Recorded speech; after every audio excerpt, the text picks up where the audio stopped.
Action. Ouais, mais on a de la peine à contrôler correctement le puck en zone d'attaque avec une possibilité pour Saint-Hilaire et l'ouverture du score pour Zoug. Un but marqué à 4 contre 5. La première réalisation pour l'un des grands favoris de notre championnat. Saint-Hilaire qui à 1 minute et 53 secondes de la première sirène ouvre le score donc pour Zoug. C'est assez logique en ce qui concerne le nombre de lancers. Rapperswil qui va tout de même se mordre les doigts car la formation de Tomlinson avait réussi à tuer 3 pénalités. Et la première fois qu'elle se retrouve à 5 contre 4, eh bien elle concède un but sur cette rupture rondement menée avec l'échappée de Saint-Hilaire qui...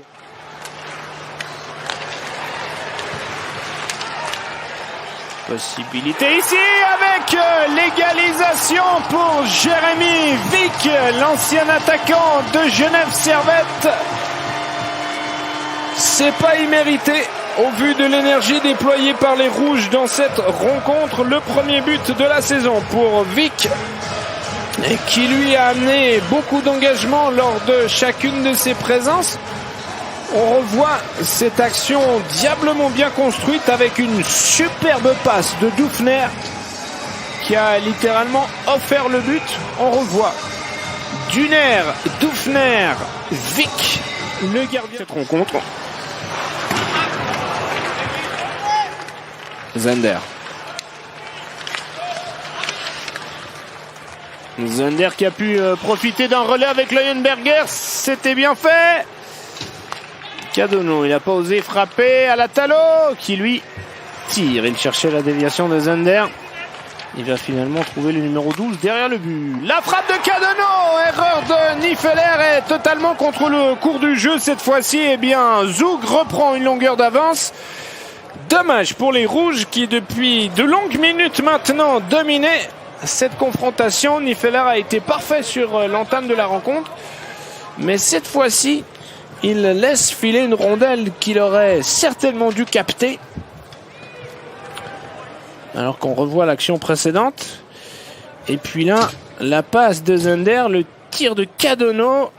Ouais, grossière erreur du gant pour le gardien Nifeler. Qui là s'est complètement raté. Il y a peut-être eu tout de même... Non, il n'y a pas eu de déviation.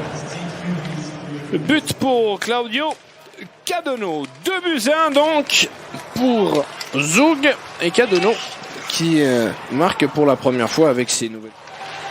Avec une bonne récupération peut-être la passe. Oui, c'est bien fait. Oh, il n'est pas cadré ce tir de Dufner. Dommage pour les Rouges. J'ai une possibilité de contre-attaque à 3 contre 1 pour les Zougois. C'est peut-être l'un des tournants de ce match. Et le but! C'est Leuenberger qui, sur cette belle action de contre-attaque, permet pour la première fois ce soir à Zoug de prendre 2 longueurs d'avance.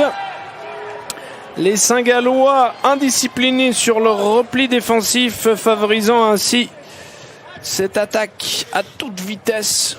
On voit notamment l'action de Dufner qui, après avoir manqué le cadre, plutôt que revenir sur ses pas pour assurer son repli défensif, a préféré lui aussi se jeter en direction de la rondelle. Ça favorisait le surnombre avec une situation de 3 contre 1. Et donc un play-off.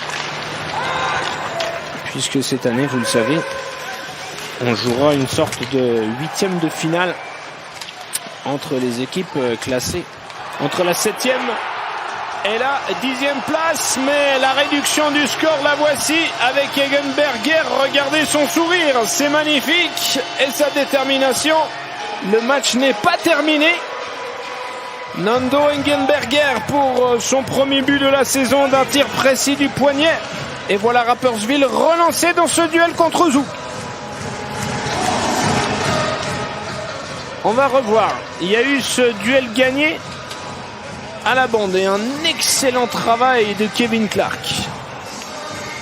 Le travail de Clark est absolument remarquable avec Rowe également. C'est Rowe le 19 qui récupère le puck derrière le but et qui sert Egenberger.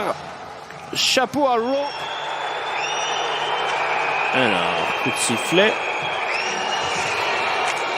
avec un début de bagarre entre Turkov et un adversaire, Sataric là qui a été projeté effectivement par Turkov. C'est Egli là qui vient s'en prendre au numéro 83 Zugua. Petite différence de taille entre les deux joueurs.